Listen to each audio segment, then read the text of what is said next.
Bonsoir, apôtre de prophétesse, bonsoir au pasteur, à tous les peuples de Dieu. Je viens rendre grâce à Dieu pour cette journée.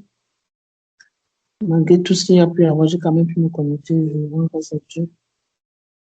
Et tout à l'heure, quand la prophétesse parlait, je voulais me taire, mais je me suis souvenu d'un passage que j'ai lu dernièrement et ça a attiré mon attention sur le fait qu'il faut rendre toujours grâce à Dieu. Donc, si vous permettez, je vais lire dans Romains chapitre 1, le verset 21. Puisque ayant connu Dieu, ils ne l'ont point glorifié comme Dieu, et ils ne lui ont point rendu grâce, mais se sont égarés dans leurs pensées, et leur cœur sans intelligence était plongé dans la ténèbres. Et ils ont changé la gloire de Dieu incorruptible en image représentant l'homme corruptible, des oiseaux, des quadrupèdes, des reptiles. C'est pourquoi Dieu les a livrés à l'impureté selon les convoitises de leur cœur, en sorte qu'ils déshonorent eux-mêmes leur propre corps. Eux qui ont changé la vérité de Dieu en mensonge et qui ont adoré et servi la créature au lieu du Créateur, qui est béni éternellement. Amen. Pour moi, c'est le verset 21 qui m'a attiré mon attention sur l'action de grâce, pouvoir rendre grâce à Dieu et glorifier Dieu. Donc, c'était par rapport à ça, je souhaite vraiment que le Seigneur mette dans mon cœur la grâce de rendre grâce et de le glorifier. Et que mes pensées ne soient pas plongées dans les ténèbres. Et que s'il y a encore eu la folie dans mon cœur, que ce soit complètement délivré. Donc, j'aimerais avoir sa sagesse.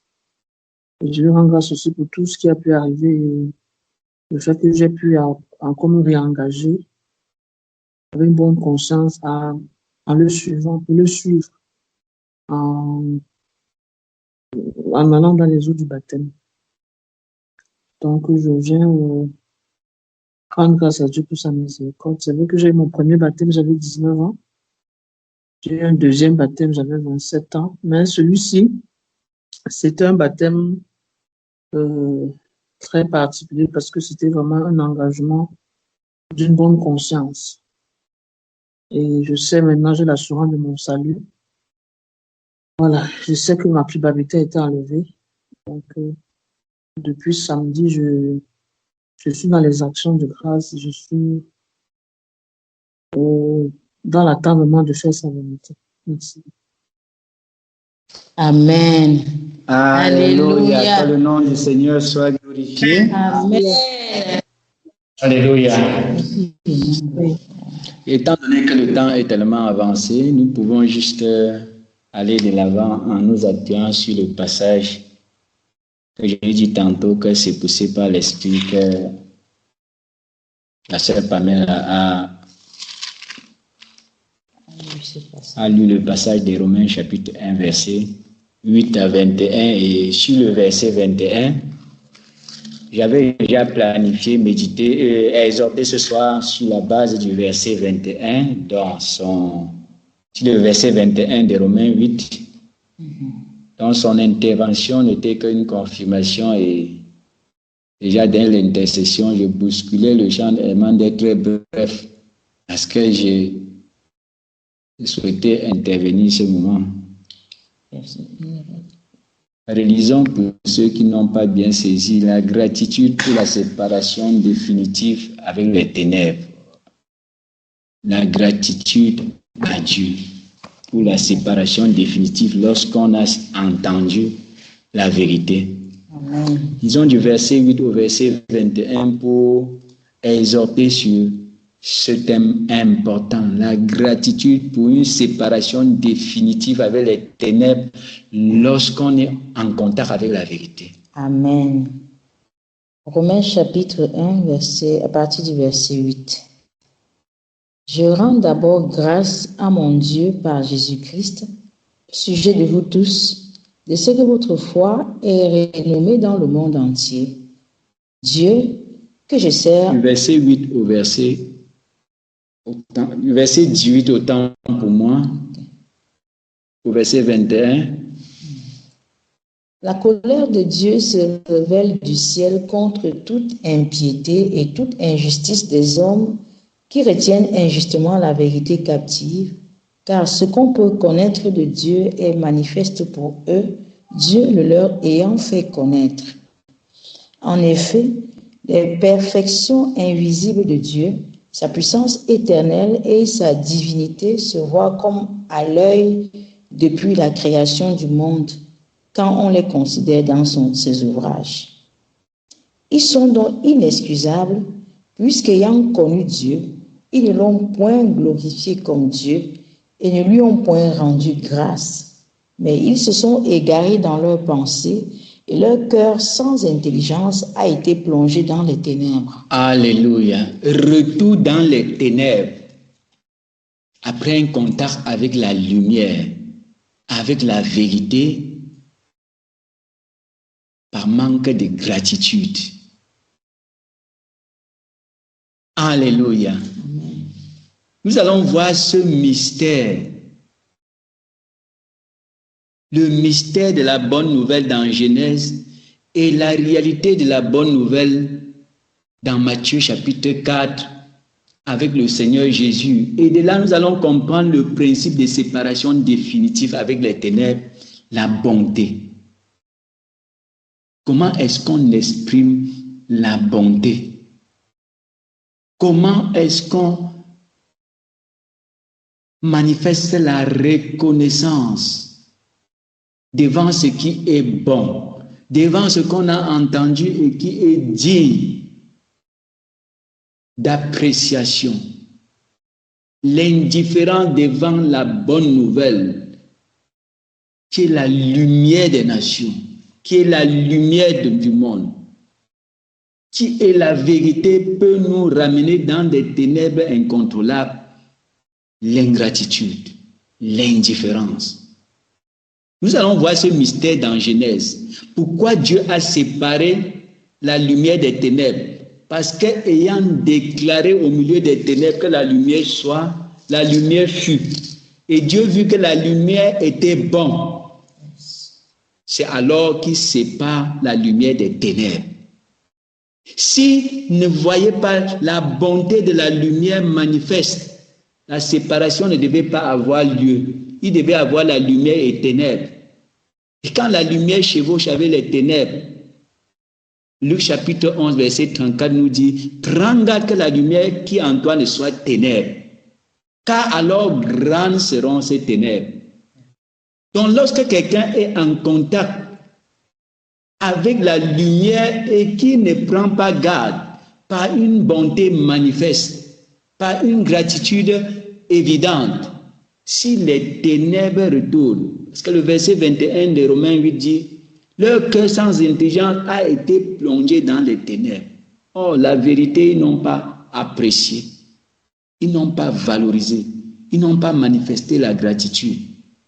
Et quand les ténèbres retournent à cause de l'indifférence, de l'ingratitude devant la lumière, alors grandes seront ces ténèbres.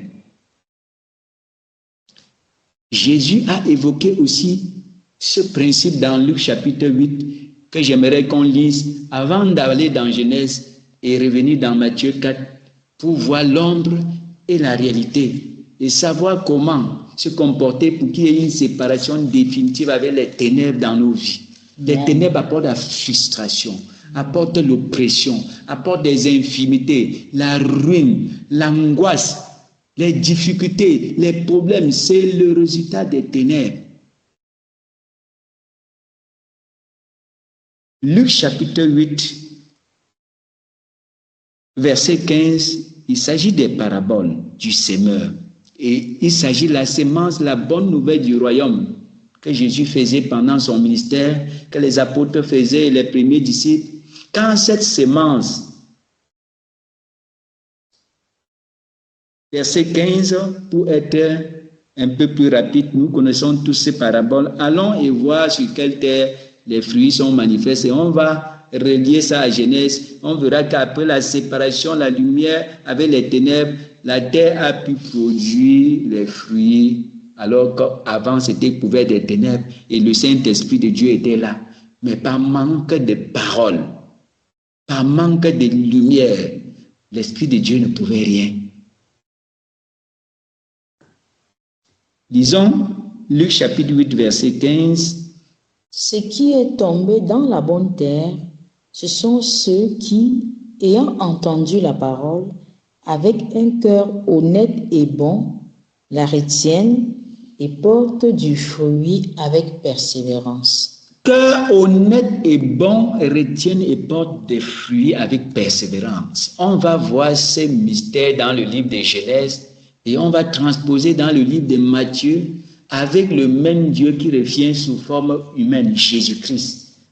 Dans la localité qui était aussi couverte de ténèbres, Zabulon et Nephtali, pays de l'ombre de la mort, la grande lumière qui est la prédication, la bonne nouvelle du royaume de Dieu s'est manifestée.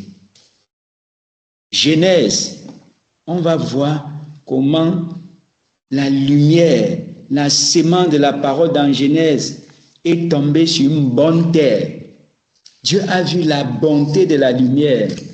Il a maintenant séparé, que c'est fini. Ténèbres définitif. La terre a apprécié la bonté, a manifesté la bonté de ma lumière. Genèse chapitre 1, verset 1 à 4. Au commencement, Dieu créa les cieux et la terre. La terre était informe et vide. Il y avait des ténèbres à la surface de l'abîme et l'Esprit de Dieu se mouvait au-dessus des eaux. C'est comme ça notre procréation. La naissance naturelle est la procréation de Dieu. On est créé dans cet état, disons, de déformation par ce monde-ci. Verset 3. Dieu dit que la lumière soit et la lumière fut. On est procréé dans ce monde, le monde nous déforme. Et quand on se met en contact avec l'évangile de Jésus-Christ, prêché de la bonne manière, comme dans Marc chapitre 1, verset 14 à 15, il prêchait l'évangile de Dieu disant, répentez-vous et croyez à la bonne nouvelle du royaume de Dieu. Nous naissons dans ce monde déformé comme la terre dans Genèse. Mais au contact avec l'évangile, qu'est-ce que Dieu regarde pour séparer les ténèbres dans nos vies? Lisons encore dans Genèse. Verset 4. Dieu vit que la lumière était bonne et Dieu sépara la lumière d'avec les ténèbres. Alléluia. Dieu vit que la lumière était bonne.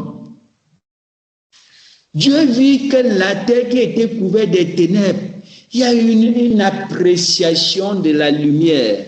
Il y a une gratitude devant la lumière.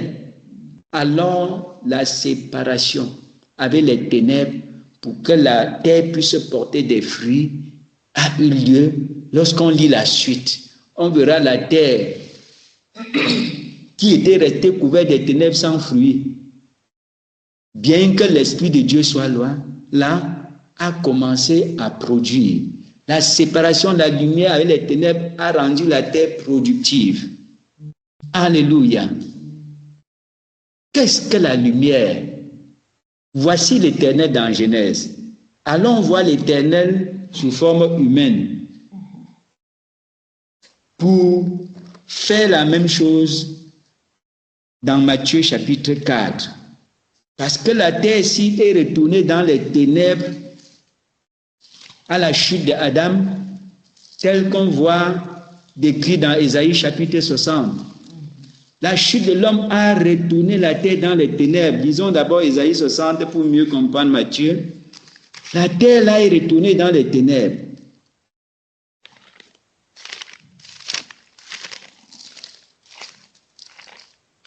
Ésaïe 60. Lève-toi, sois éclairé, car ta lumière arrive, et la gloire de l'Éternel se lève sur toi.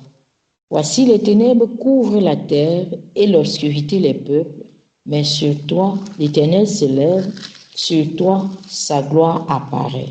La terre est couverte des ténèbres, les hommes sur la terre de l'obscurité. Dû à la chute d'Adam et Ève dans le jardin d'Éden, on nous a procréés dans ce chaos, dans un état de désolation.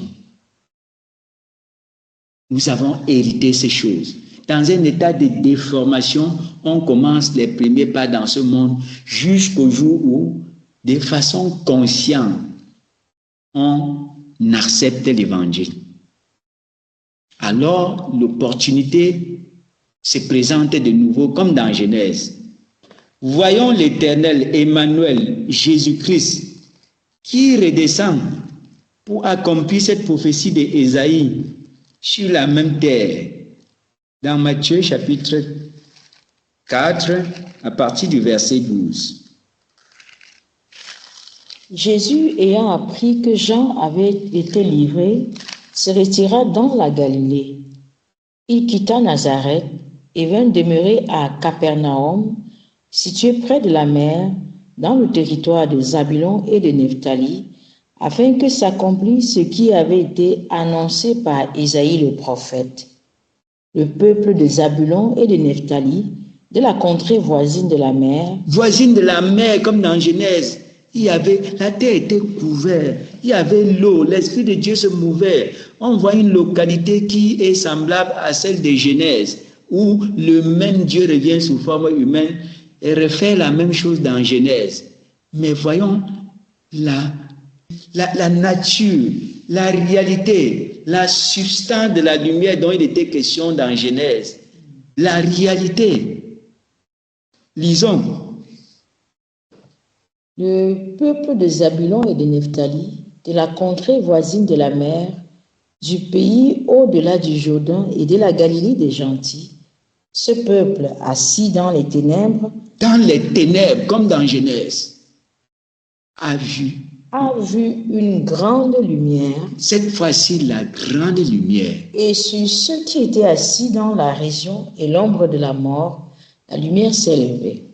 Alléluia. De quelle lumière s'agit-il? Continuons au verset 17. Verset 17. Dès ce moment, Jésus commença à prêcher et à dire: Répentez-vous, car le royaume des cieux est proche. Le royaume des cieux, voilà la grande lumière. Voilà le mystère de ce qui était dans Genèse. La prédication du royaume de Dieu est une lumière pour ce monde. Parce que le problème du monde, sensible à tous, c'est le problème du règne. Babylone règne et le monde souffre. Et la paix et la félicité, la joie, dans la Bible est indiquée dans le royaume de Dieu qui est futur, qui est à venir. Dans Apocalypse 21, il n'y aura plus cri, douleur, maladie, infirmité, souffrance, pauvreté. Ces choses ne seront plus dans le royaume de Dieu. Il essuiera toute l'âme dans ce royaume. Mais entre-temps, nous sommes dans un monde dirigé par les ténèbres, dans un monde sous le règne de Babylone. Et la solution pour le monde actuel, c'est le royaume de Dieu. C'est le gouvernement de Dieu. Amen. Là où Dieu gouverne, il y a la paix, il y a la joie, il y a la sécurité, il y a la provision. Il n'y a plus de cris, ni de deuil, ni de maladie. Au moment où Dieu prendra le royaume, au moment où son gouvernement sera établi, il n'y aura plus ce que nous vivons aujourd'hui. Quand Dieu va commencer à diriger la conduite de l'univers, des éléments de l'univers, des hommes, il y aura la satisfaction de chaque élément dans l'univers. Mais si Babylone, qui doit encore régner jusqu'à la fin des temps, de sa tutelle sur les nations, entre-temps, il y a la souffrance, il y a les problèmes. Si on examine clairement, très peu sont sensibles au problème du péché, qui est le fondement de la malgouvernance dont Babylone tient les règnes jusqu'à présent.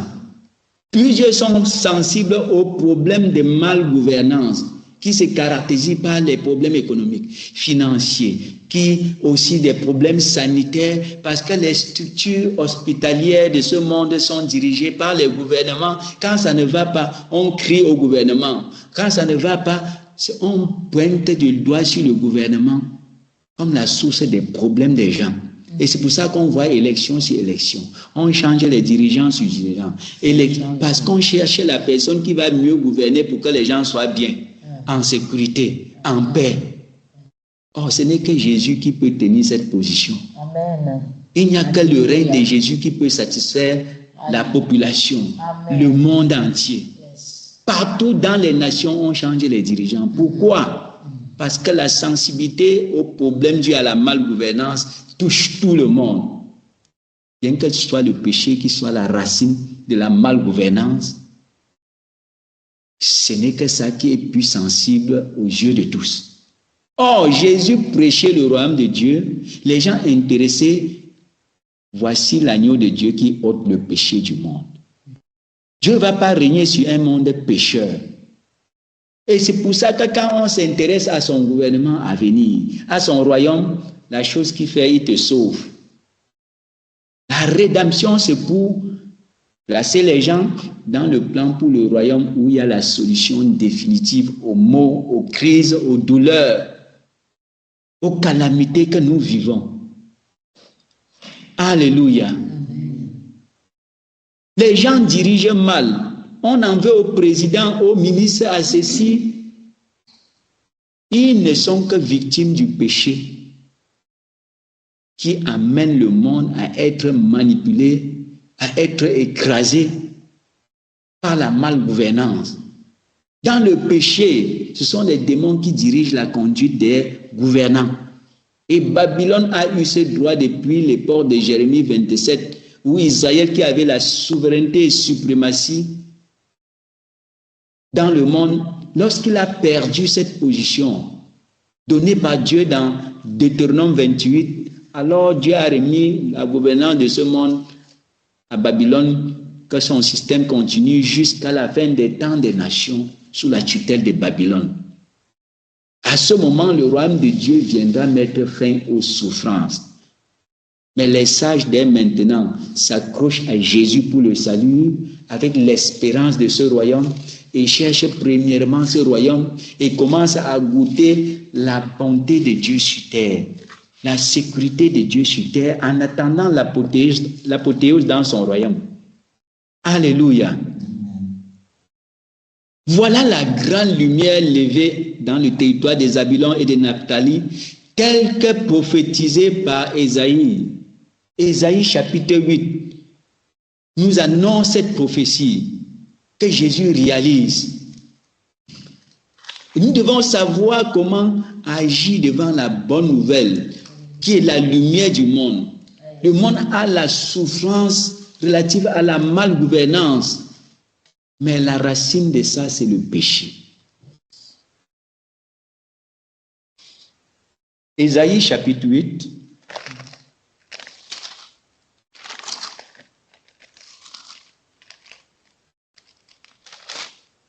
Comment manifestes-tu la gratitude devant la vérité? La vérité, c'est ce message qui focalise les regards des gens sur le royaume de Dieu en les orientant dans le salut, dans la justice, dans la vocation pour ce royaume. Mais si Dieu ne voit pas que tu apprécies, si le royaume n'est pas quelque chose de bon, s'il voit que cette lumière n'est pas bon pour toi, tu ne manifestes pas, il ne discerne pas en toi la bonté de cette lumière, la séparation avec les ténèbres sera impossible. Et tu ne pourras pas porter les fruits quand tu es envahi par les ténèbres, oppressé par les ténèbres, dominé par les ténèbres. Le problème, ce n'est pas qu'il n'y a pas la lumière. Comment tu apprécies la lumière?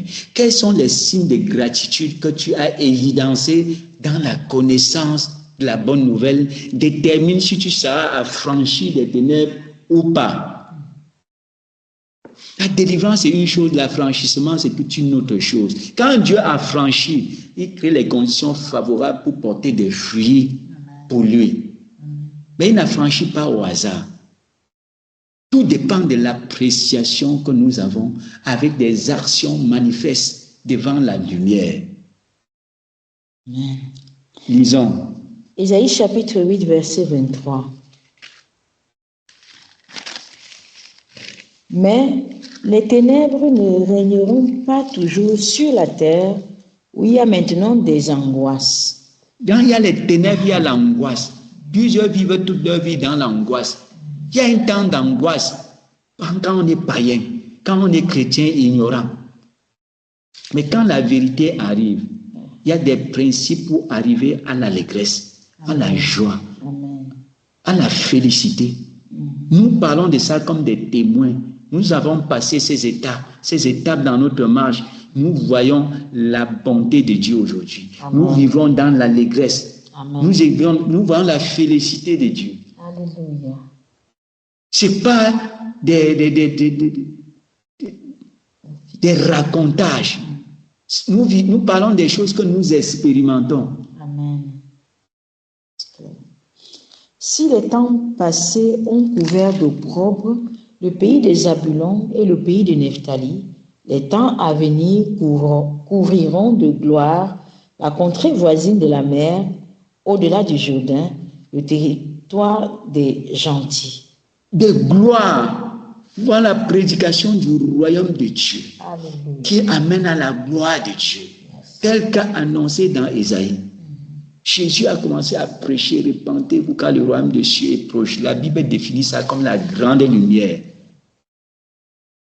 Disons, continuons au chapitre 9. Le peuple qui marchait dans les ténèbres voit une grande lumière. Alléluia. Sur ceux qui habitaient le pays de l'ombre de la mort, une lumière resplendit. Tu rends le peuple nombreux, tu lui accordes de grandes joies. Alléluia. Dû à la prédication de la bonne nouvelle, les gens ont manifesté leur joie. Alléluia. À ce moment, Dieu sépare. Alléluia. Parce que le royaume de Dieu, c'est le royaume suprême. Ça a la supériorité. C'est un royaume souverain. Lorsque quelqu'un l'embrasse, il peut écraser les afflictions de Babylone. Parce que Dieu donne le pouvoir à ceux qui apprécient son royaume par des actions, par des paroles, par l'attitude. Disons. Il se réjouit devant toi comme on se réjouit à la moisson, comme on pousse des cris d'allégresse au partage du butin. Car le joug qui pesait sur lui, le bâton qui frappait son... Le joug de Babylone, les liens de Babylone, les chaînes de Babylone, la bonne nouvelle du royaume de Dieu, Pierre avait les clés du royaume. Ce qui lie sur la terre est lié, ce qui délie est délié. Quand le royaume de Dieu est prêché, le pouvoir pour délier les jougs de Babylone, délier les fardeaux, est donné à qui a embrassé avec sincérité ce message. La verge de celui qui l'opprimait, tu les brises comme à la journée de Madian. Car toute chaussure qu'on porte dans la mêlée et tout vêtement guerrier roulé dans le sang seront livrés aux flammes pour être dévorés par le feu. Car un enfant nous est né, un fils nous est donné, et la domination reposera sur son épaule. Amen. Voilà Jésus. Il donne un message et il domine. Disons.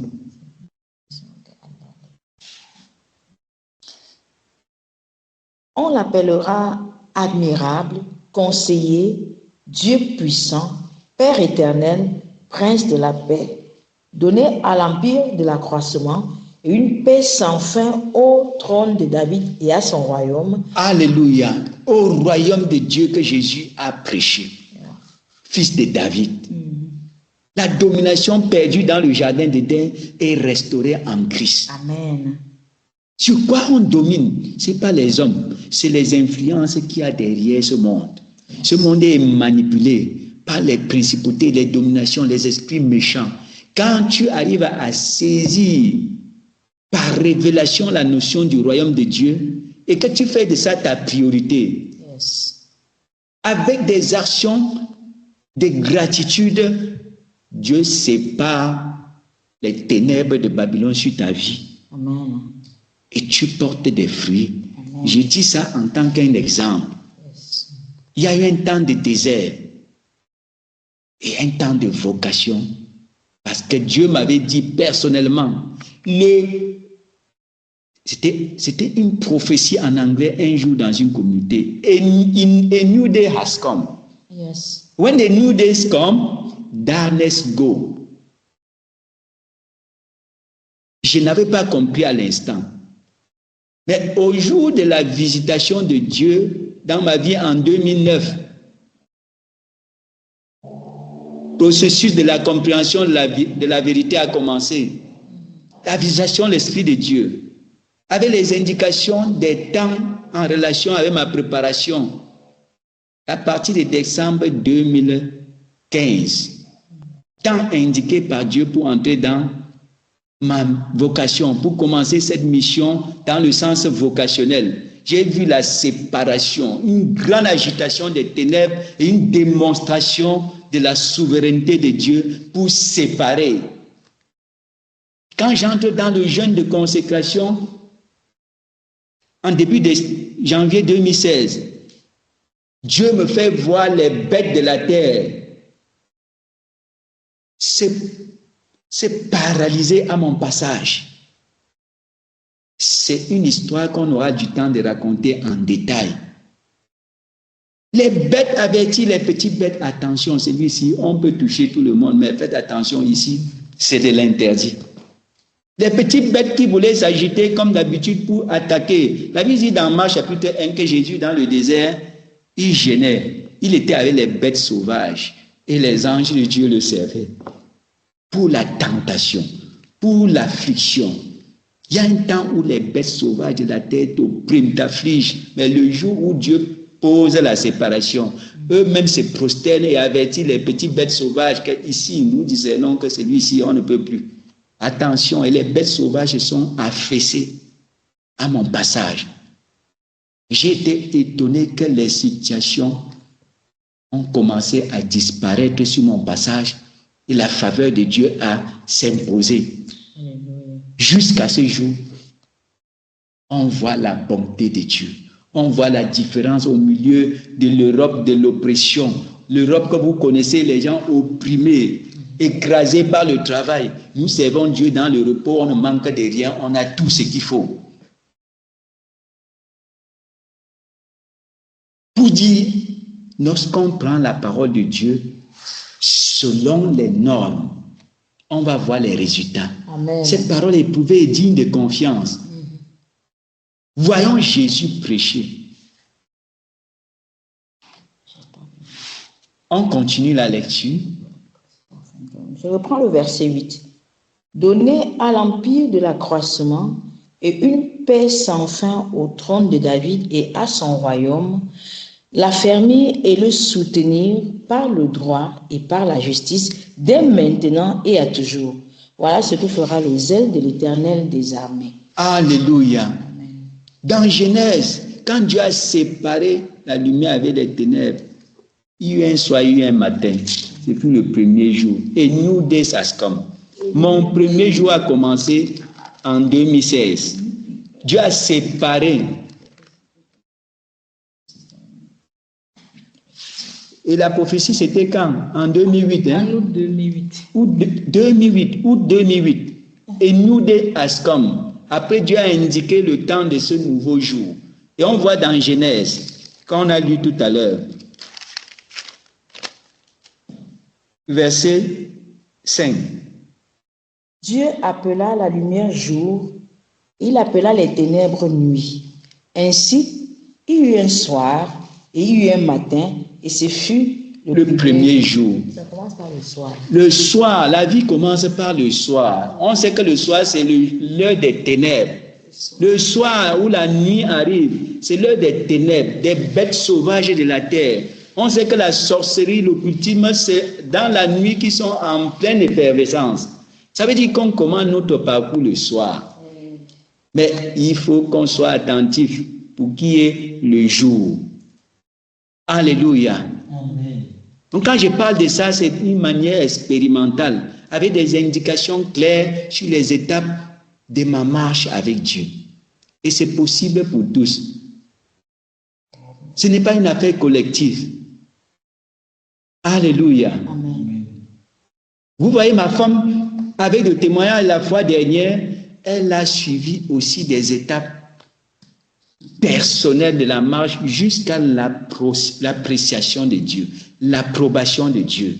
Et comme je vous disais, vous allez voir des nouvelles choses, que ce soit dans la parole, que ce soit dans n'importe quoi, quand le nouveau jour arrive, quand Dieu apprécie, la différence sera visible et témoignée. Amen.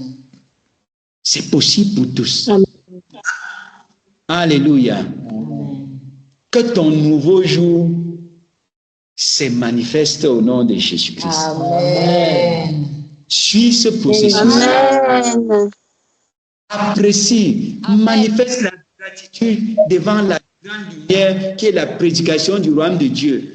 Ne prends pas, tu mets dans la poche que on entend, on a encore, ok, on ajoute sur ce qu'on a encore puisé sur Internet ou on a entendu toute la vie. Non, il faut distinguer. Amen. Et manifeste ta gratitude. Amen. Si la terre murmurait, Dieu était où jusqu'à maintenant? Pourquoi il n'a pas empêché qu'on soit déformé par la chute de Lucifer qui a déformé la terre? Pourquoi? Non. Dieu a vu que la lumière était bonne. La terre a réceptionné joyeusement la bonne nouvelle. Alors, séparation. En continuant à lire la Genèse, on voit la terre commencer à produire. Et au verset 14, Dieu renforce avec les grandes lumières cette séparation définitive. Avec les grandes lumières pour marquer les temps. Alléluia. Amen. C'est un mystère qu'on voit la réalité dans Matthieu 4 avec le même Dieu sous forme humaine. Emmanuel, Dieu avec nous, l'admirable, Dieu puissant.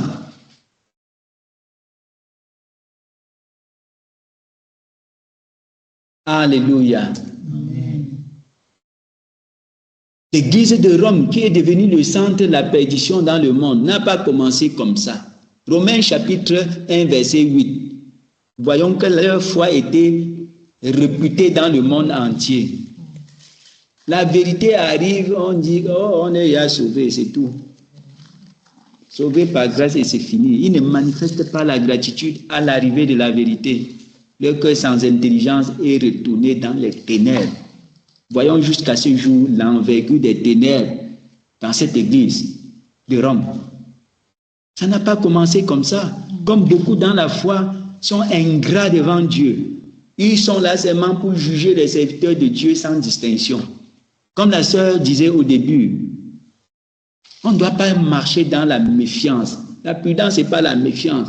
Parce que telle église était mauvaise, tel homme de Dieu était mauvais, on met tout le monde dans le même panier. Attention, on risque de se faire noyer dans les ténèbres si on ne sait pas la lumière des Écritures faire la différence des choses. On reconnaît les vrais ministres par le fruit, leur enseignement et leur exemple. Amen. Alléluia. Amen. Est-ce que leur enseignement cadre avec le cadre normatif que nous sommes en train d'étudier dans 2 Pierre chapitre 1 verset 3 à 11, c'est un cadre normatif qui nous permet de discerner, d'examiner si un ministre est dans la norme, dans le standard défini par Dieu, tel que Pierre nous explique, ayant eu les promesses des clés du royaume. On est sauvé pour le royaume. Le ministre qu'on écoute, qu'est-ce qu'il nous donne, qui nous converge vers le royaume? Est-ce qu'on peut retrouver l'adéquation avec ces directives dans 2 Pierre chapitre 1, verset 3 à 11? Dans sa vie, qu'est-ce que cela a produit? On ne soupçonne pas les gens pour soupçonner. La charité ne soupçonne pas. Ou tu discernes que c'est faux, ou tu ne discernes pas, tu apprécies Dieu et ses serviteurs jusqu'au jour où tu as discerné. Mais si on se met sur ses gardes, parce qu'il y a les faux ministres, on va passer à côté des liens d'assistance divine dans nos vies. Les ténèbres vont se multiplier. Alléluia. Amen. Romains 1, verset 8. Ils avaient la foi comme beaucoup professent la foi. Dieu a envoyé la vérité. Ils ont dit qu'on est déjà dans la foi. On n'a pas besoin de tout ça. Je rends d'abord grâce à mon Dieu par Jésus-Christ au sujet de vous tous, de ce que votre foi est renommée dans le monde entier. Renommée dans le monde entier, mais ils n'ont pas considéré la vérité pour consolider leur salut. Les ténèbres sont retournées en force. C'est pour cela qu'au verset 21, il est écrit, puisqu'ayant connu Dieu, ils ne l'ont point glorifié comme Dieu et ne lui ont point rendu grâce, mais ils se sont égarés dans leurs pensées et leur cœur sans intelligence a été plongé dans les ténèbres. Alléluia. Depuis que tu connais la bonne nouvelle, là, quelles sont tes actions pour la promotion de cette bonne nouvelle? Quelle est la considération que tu as des canaux par lesquels Dieu est passé pour te faire connaître? Par le Saint-Esprit révèle à ceux qui sont destinés à connaître directement sa volonté. Mais par les ministres, il révèle aussi cette bonne nouvelle à son peuple, à ceux qui ne sont pas destinés à connaître directement sa volonté. Parce que les voies de Dieu sont révélées aux uns, les œuvres de Dieu sont révélées à tous. Mais ceux maintenant à qui les voies sont révélées sont des canaux que Dieu utilise pour répandre la vérité également. Et l'Esprit de Dieu les conduit directement dans cette connaissance. Quelle est ton attitude? Quelle est ta considération? Quels sont les éléments concrets que tu as manifestés pour marquer ta gratitude devant Dieu? Veillons à ces choses. Apôtre, je souhaiterais lire un autre passage, toujours dans la même lancée. Oui. 1 Thessaloniciens chapitre 5, versets 18 et 19. 1 Thessaloniciens chapitre 5, versets 18 et 19. Je lis. Rendez grâce en toutes choses, car c'est à votre égard la volonté de Dieu en Jésus-Christ. N'éteignez pas l'esprit. Alléluia. Que le Seigneur nous éclaire, que le Seigneur nous aide à saisir convenablement ces choses au nom de Jésus-Christ. Amen. Quelqu'un a-t-il quelque chose à dire au sujet de ce qui vient d'être présenté?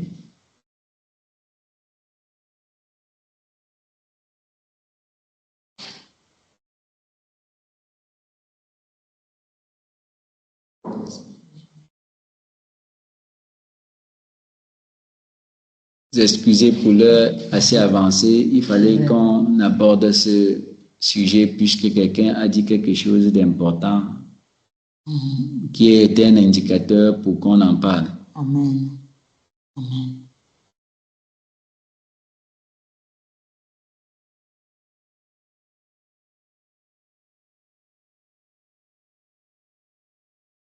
Alléluia. Amen. Il n'y a pas quelque chose à dire, on va prier pour la fin. Il y a certaines sœurs qui se sont baptisées, le temps ne permet pas qu'on puisse les accueillir. Remettons ça pour dimanche. Il y a la sœur Fallon qui s'est déjà déconnectée, qui vient juste de se déconnecter, qui fait partie des baptisés. On remet cela pour dimanche. Amen. Alléluia. Amen. Quelqu'un élève la voix pour prier pour... Ah, on remet la parole à la modératrice. Alléluia. Bénissons le Seigneur pour cette parole. Continuons à méditer ces choses. Vraiment, méditons ce que nous avons encore entendu ce soir. Bénissons vraiment le Seigneur qui a insisté auprès de son serviteur pour nous enseigner ces choses. Alléluia. Nous sommes à la fin. Nous allons inviter ici Pasteur Eugène qui va nous recommander pour la fin.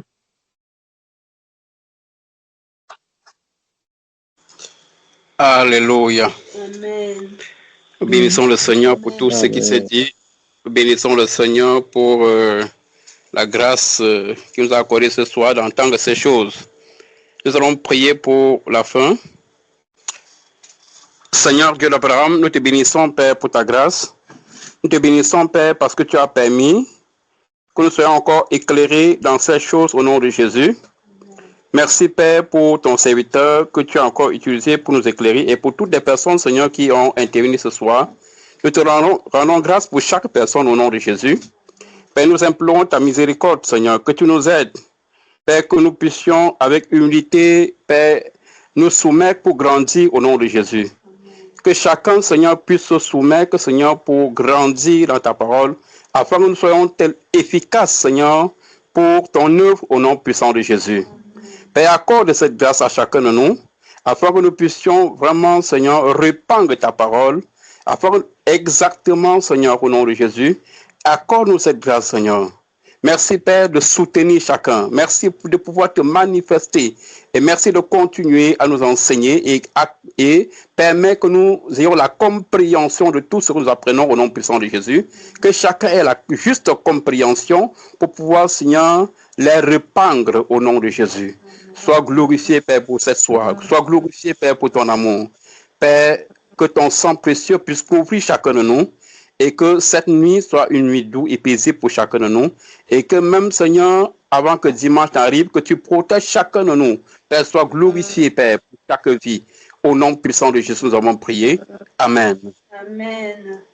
Amen. Shalom. Shalom.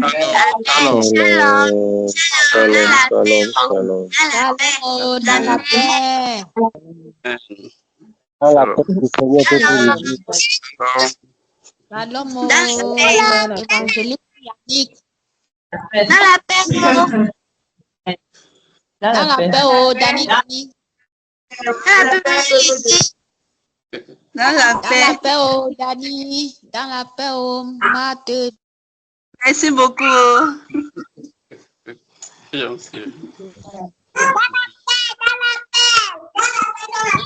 Dans la paix, Ebenezer.